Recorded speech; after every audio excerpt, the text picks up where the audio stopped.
Good afternoon, everybody. I thought I would start off the new year by unpacking a box from Salt Spring Seeds. It was the last one I received last year, and already I'm excited. Wow. If you don't know about Salt Spring Seeds, Salt Spring is an island in the Gulf Islands. It's amazing for seed people, for plant people, for heirloom plants in the north. Fresh cheese, there's goat cheese, there is butchers, breweries. It's just an amazing place to go. But they seem to have given me some gifts here. So it looks like a red-tailed hawk, but no, that can't be right. I'm not good with birds. I do the plants. It says, Dear Jennifer, bright blessings from Dan Jason. Thanks, Dan. I appreciate that. That's really sweet. I wish I'd opened this earlier. And 2 books, both by Dan. So this one is called Saving Seed, A Home Gardener's Guide to Preserving Plant Biodiversity. And it's normally $14.99. And it's published by Harbor Publishing. More than half of Canadian households grow seeds, herbs, vegetables, and flowers for personal use, and each of these gardens has potential to protect vital biodiversity if only we would harvest and preserve their seed.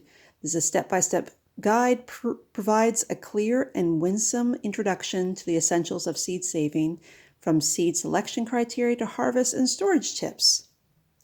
In an era of community gardens, farmers markets, and renewed interest in heirloom species, Saving Seeds is a timely handbook to ensure a more accurate, secure future for our seeds and ourselves. That is really, really neat. Thanks, Dan. Salt Spring Island, like I said, it's just amazing. I love the people there.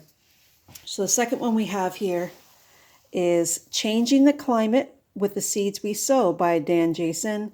Watercolor illustration by Lynn Alice with new and large edition. On the back, it says, the plants in this book are nutritious, energizing, time-tested, earth-friendly, and beautiful. Yet most of us don't see them that way, if we see them at all. Despite such a powerful heritage of plant-based foods, we have chosen to produce, process, and transport what we eat in ways that create planetary upheaval and destruction. It's time we got off our current agricultural track to pursue an easier, safer, and more sustainable path. As individuals and community, we can help change a suicidal system by making conscious food choices every day.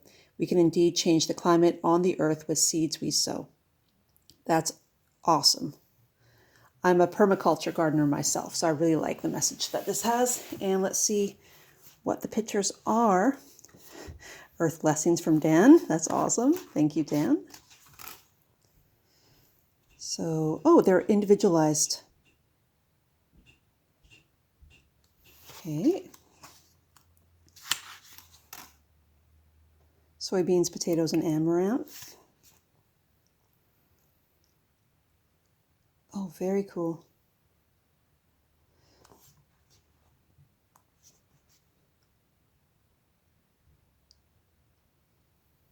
Just give me a little brief read through these, but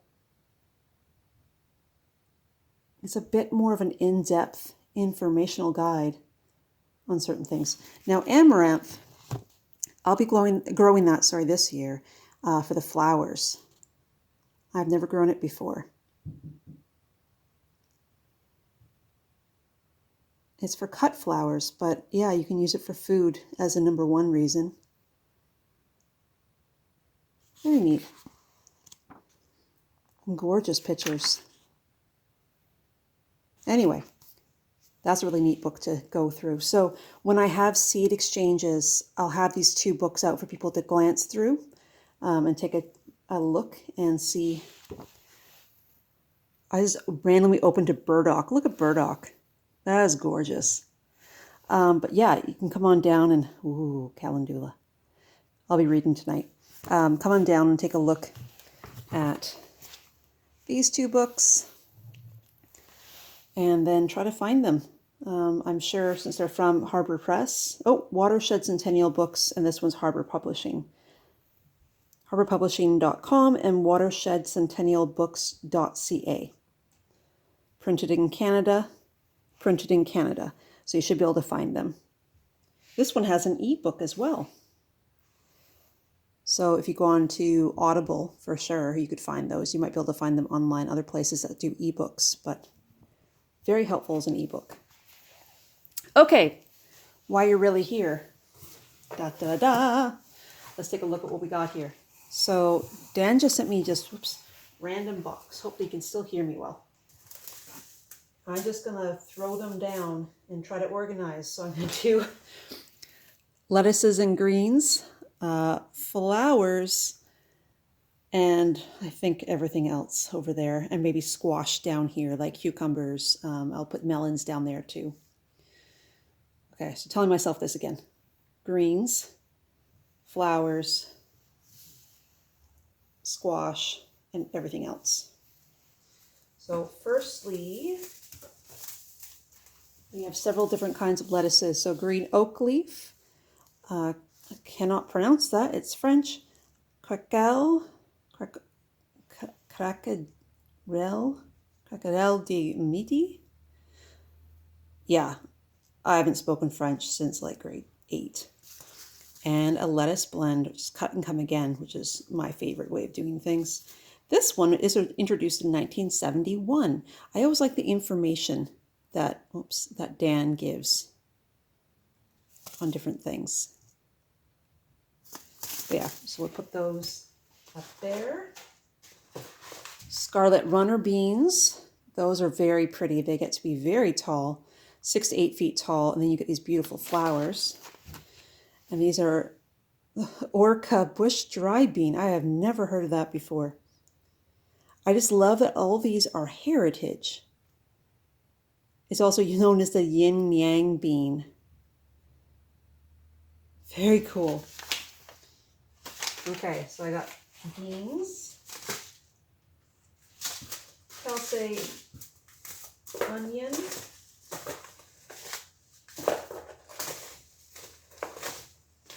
and these are all donated by Dan, by the way. I didn't purchase these. I just asked if he has spare from last year, and he sent these all down. Kelsey onion, which is very sweet, and the King Richard leek.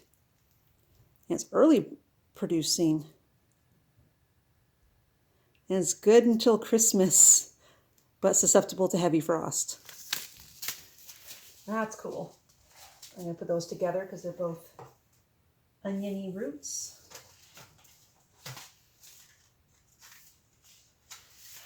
So we got black futsu squash, and it's Japanese, so I'm probably mispronouncing that. Very thin skin, we always like that. The dates are a little long for me, but know others that like them. And Italian sweet pepper. That sounds very interesting. One of our most popular peppers, he says. Squash. I had a plan. Ooh.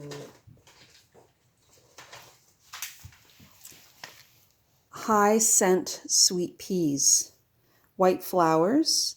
Lavender trim. Oh, edges are supported on a 7 to 12 inch stem. Beautiful.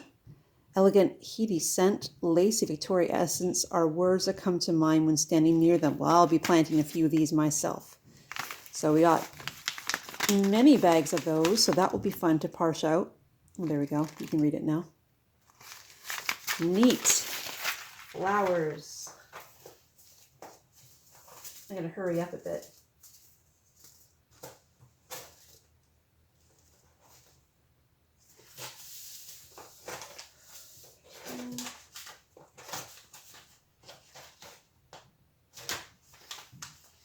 Okay, so we got some giant red mustard, which is good for leaves. It's very spicy.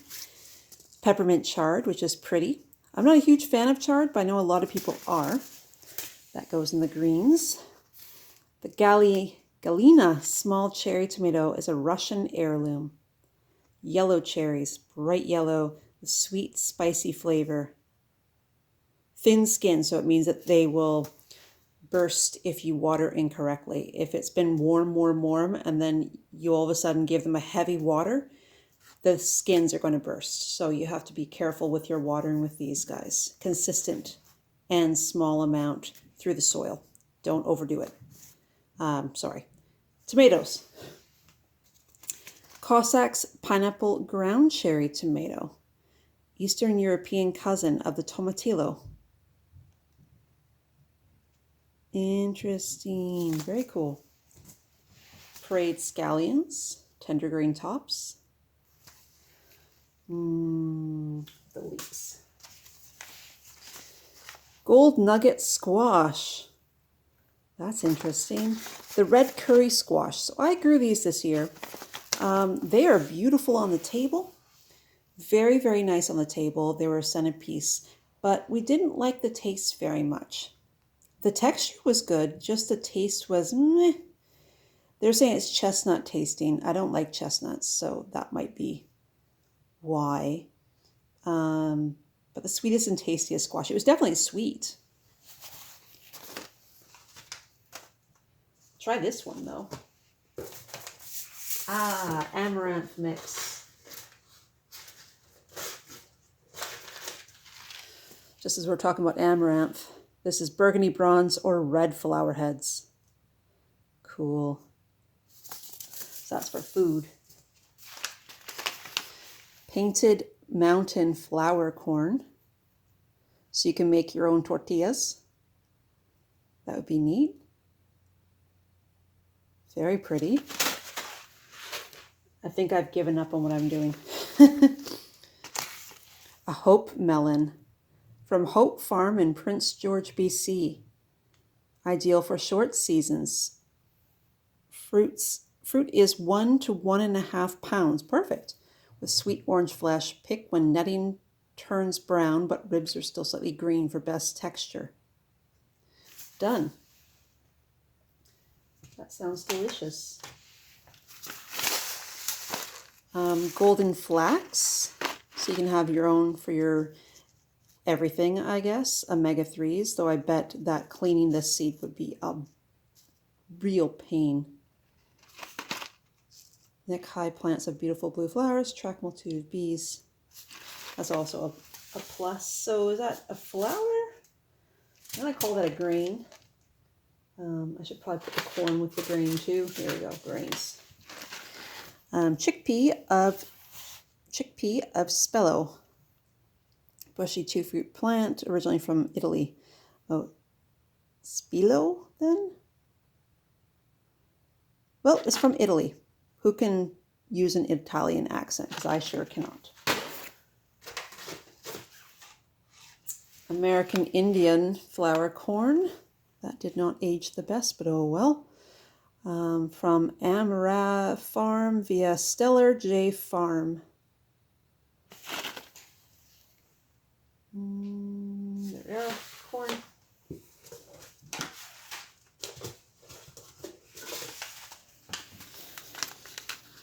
Green Arrow Chalene pea. Long red cayenne hot pepper. A couple of those. How many of those do I got? All of them. Pepper, pepper, pepper. I had peppers earlier. Pepper. Bloomsdale spinach. Old standard variety from early 19th century. Heavy yielder, glossy, dark green Savoyed. Slow to bolt. Onion, sweet Spanish Utah, and Green Arrow Chalene pea. I'm going to hurry up because I have a feeling this is going to take a while. Peas, peas, peas and beans, greens, I'll put that there.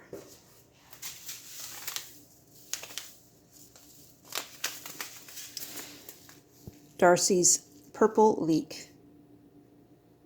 It sounds like what it is. Grand Rapids lettuce, that's always a favorite.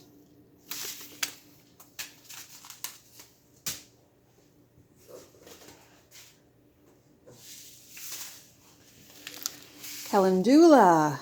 Nice. I have salves for this. Stunning, Victoria Sunset. Stunning calendula with burnt orange double flowers. Very long lasting. Excellent for cut flowers.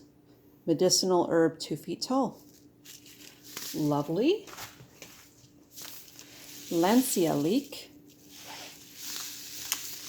Beautiful long white shanks. Can be harvested immature for gourmet baby leeks.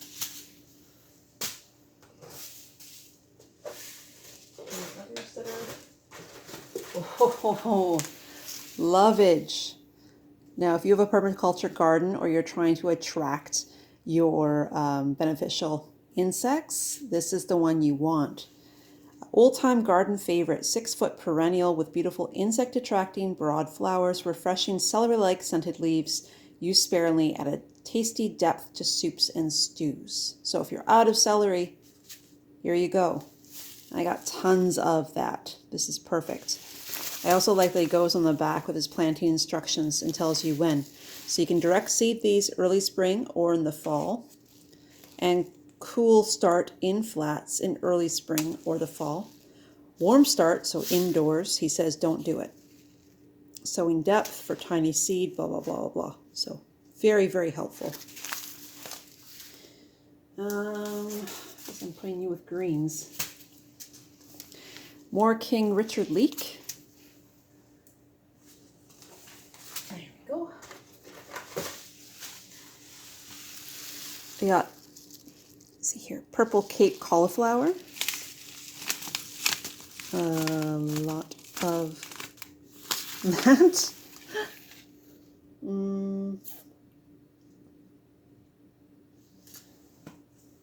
I guess you're green. Well, my plan for organizing didn't go very well. Lulu marigold. Tiny lemon yellow blooms on mounded low growing plants make a stunning vibrant display. Yellow. Interesting. Hold on. Come on. Focus up.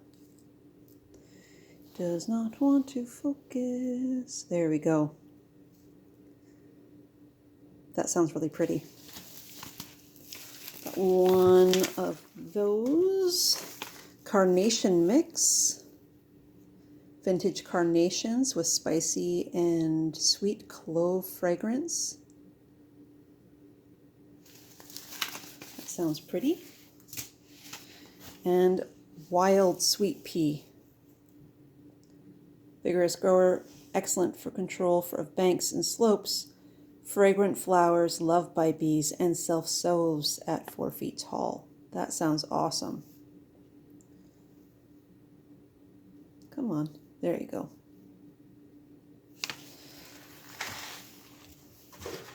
Almost done.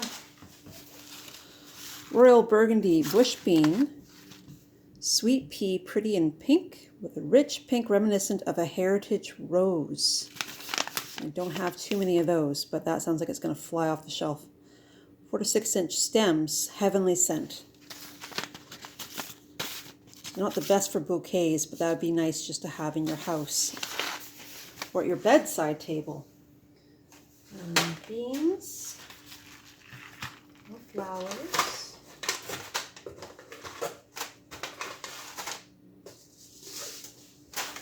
So we have Pink's bush dry bean, sweet and spicy. Light pink bean for soups and baking. 2-foot bushes to bear masses of small pods, always early to mature. This would be a good one to have early on when you're still going rather than waiting for the weather to turn. More big purple Cape cauliflower. I have no idea what this is. I have never heard of this before. So it's called a triticale, cross between rye and wheat. Oh, can you see that? There we go. Cross between rye and wheat, bred in the 19th century, very hardy and high yielding, excellent eaten as a whole grain. I have never heard of that before. Rye and wheat, that would be an interesting one.